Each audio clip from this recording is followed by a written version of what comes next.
Gadis ini ingin balas dendam. Dia membuka kancing bajunya. Kemudian gadis itu lepaskan pakaiannya. Lalu dia berbaring di samping ayah tirinya yang sedang tidur. Ayah tiri karena dia minum terlalu banyak, jadi sama sekali tidak menyadarinya. Melihat itu, gadis itu dengan cepat membuka kancing bajunya. Pada titik ini, ayah tirinya masih sama sekali tidak tahu apa-apa. Manfaatkan saat lawan tidak sadarkan diri. Gadis itu diam-diam mengambil ponselnya dan melaporkannya ke polisi. Sangat cepat, gak lama setelah itu, Kapolres menggiring anak buahnya ke lokasi kejadian. Angkat tanganmu, jangan bergerak. Begitu saja, pria itu dibawa ke penjara. Dalam keadaan masih belum mengerti apa-apa. Ternyata nama ayah tirinya adalah Yongha. Karena ibunya meninggal lebih awal. Jadi setiap kali ayah tiri mabuk, ia memukulinya secara brutal. Tubuh Dohee dipenuhi bekas pukulan. Nenek bahkan berkata, Dohee adalah anak yang berlebihan. Hanya merasa tidak nyaman di dalam. Dia akan segera menariknya keluar untuk bertarung. Setelah masa pelecehan, kepribadian Dohee menjadi semakin pendiam. Tidak lama setelah pelecehan Dohee, nenek tiba-tiba mengalami kecelakaan di laut. Sheriff segera pergi menemui Dohee. Minta dia untuk menceritakan seluruh kejadian. Tapi Dohee terus mengatakan itu. Kematiannya tidak ada hubungannya dengannya. Hanya karena dia mengejar untuk memukulnya. Jadi dia jatuh di pantai dan mati. Setelah menerima informasi tersebut, Yongha langsung kehilangan kendali. Dia bersumpah untuk membalaskan dendam ibunya dengan segala cara. Dohee sangat ketakutan melihat tubuh ibunya tergeletak di tanah. Yongha meminta otopsi, tapi tunggu hasilnya. Lalu dia langsung diam. Ternyata nenek banyak minum hari itu. Oleh karena itu, polisi percaya bahwa kematiannya benar-benar tidak disengaja. Yongha tidak bisa membantah, jadi dia hanya bisa menandatangani konfirmasi. Setelah melalui itu, teman sekelas Dohee semakin menggertaknya. Mereka mengatakan ia adalah komet retrograd. Gara-gara dia, sang nenek harus meninggal. Untungnya, adegan ini dilihat oleh sheriff. Bukan hanya mengejar para pengganggu. Dan dia berjanji pada Dohee itu, tetap di sini saja. Maka tidak ada yang berani menyentuh Dohee. Tapi hal-hal tidak sesederhana yang dia bayangkan. Malam itu juga, hal mengerikan itu terjadi lagi. Ayah tiri meraih dagu Dohee, lalu paksa dia untuk minum bersamanya. Tapi Dohee tidak hanya tidak minum, itu juga menunjukkan perlawanannya. Hasilnya diketahui semua orang. Pukulan yang menusuk tulang tak terhindarkan. Namun saat ayah tiri hendak menyerang, kemudian polisi patroli yang 6 muncul. Dengarkan teriakan Dohee. Dia tidak banyak berpikir. Segera berlari ke objek dan menjatuhkan Yongha ke tanah. Kemudian, dengan alasan menganiaya putrinya, membawanya ke penjara. Tapi Yang Nam tidak mengharapkan itu. Di sini Yongha adalah sosok yang sangat berpengaruh. Ternyata dia memiliki toko makanan laut terbesar di desa. Selama Yongha ditahan oleh polisi, perekonomian desa akan langsung terpuruk. Alasan mengapa dia melecehkan putrinya, tidak ada seorang pun di desa yang tidak tahu. Tapi demi seluruh desa, mereka hanya bisa berpura-pura tidak melihat. Benar saja, katakan saja beberapa patah kata kepada polisi. Yongha segera dibebaskan. Meskipun pada akhirnya kejahatan tetap tidak dihukum. Tapi Dohee masih merasakan rasa aman yang belum pernah terjadi sebelumnya. Setiap hari sepulang sekolah, sheriff akan mengikutinya diam-diam. Ini adalah satu-satunya orang di desa yang peduli dengan Dohee. Di hari-hari berikutnya, Yang Nam sering membawa Dohee ke rumahnya.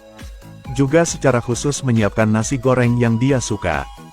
Yang Nam memberitahu Dohee itu, nanti jika ayah tiri terus memukulimu, maka kau harus memberitahuku terlebih dahulu. Adalah polisi elit rakyat. Melindungi anak-anak adalah sesuatu yang harus dia lakukan. Tak disangka malam itu juga, Dohee sendirian di tengah hujan, mengetuk pintu mencari Yang Nam. Tanpa mengatakannya, dia dilecehkan oleh ayahnya lagi. Lihatlah punggung yang dipenuhi luka. Yang Nam akhirnya tidak tahan lagi. Dia ingin segera mencari bapak hewan untuk menghitung buku itu. Tapi Do Hee mengambil inisiatif untuk menghentikannya. Yang Nam juga mengerti itu. Sekarang satu-satunya orang yang bisa membesarkannya adalah ayah tirinya. Kalau saja kali ini mereka membuat kekacauan, kemungkinan besar Do Hee akan dikirim ke panti asuhan. Setelah pertimbangan matang, pada akhirnya Yang Nam memutuskan untuk menjaga Do Hee di rumahnya untuk sementara waktu. Di hari-hari berikutnya, Yang Nam bangun setiap pagi untuk menyiapkan sarapan untuk Do Hee. Dia juga membawanya ke mall untuk membeli banyak baju baru. Untuk pertama kalinya, Do Hee merasa hidup itu indah. Selalu ada senyum di wajahnya. Tapi hari bahagia itu tidak lama. Beberapa hari kemudian, ayah tirinya mengetuk pintu Sheriff. Ia ingin membawa pulang putrinya. Karena tidak ingin bajingan itu terus menyiksanya. Yang Nam langsung menutup. Ayah tiri hendak bergegas masuk dan berduel. Tapi bagaimanapun Yang Nam adalah kepala polisi yang baru tiba. Pada akhirnya, ia hanya bisa larikan diri. Untuk menghapus dendam ini, Yong Ha menelepon polisi, mengatakan bahwa Yang Nam menyembunyikan anak di bawah umur di dalam rumah. Selain itu, dia melecehkan gadis itu dengan sangat kejam. Segera, Yang Nam dijemput oleh rekannya untuk diinterogasi. Tapi tidak peduli bagaimana dia menjelaskannya, rekan kerja masih tidak percaya padanya. Sekarang di sisi lain, Do Hee juga sedang diinterogasi oleh polisi. Gadis itu memberitahu polisi, Yang Nam memperlakukannya sangat baik.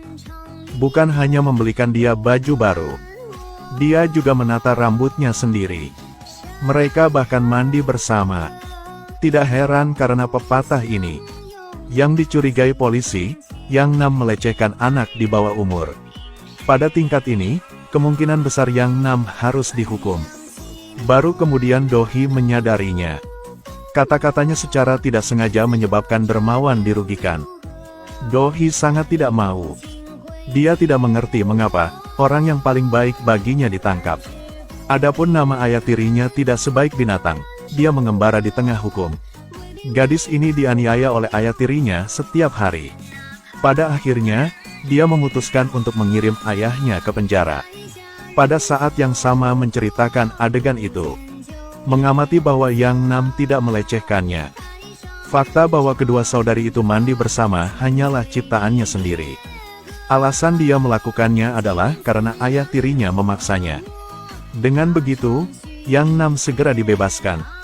Kemudian rekannya bercerita, Do Hee menemui Yang Nam. Yang Nam jelas mengerti itu di dalam hatinya. Ayah tiri Do Hee tidak akan melakukan hal yang keterlaluan seperti itu. Jadi hanya ada satu kemungkinan. Itu Do Hee yang membalas dendam. Semuanya hanya jebakan. Kemudian Yang Nam mencari Do Hee untuk diajak bicara. Yang Nam bertanya dengan tegas, apakah kematian nenek terkait dengan anak?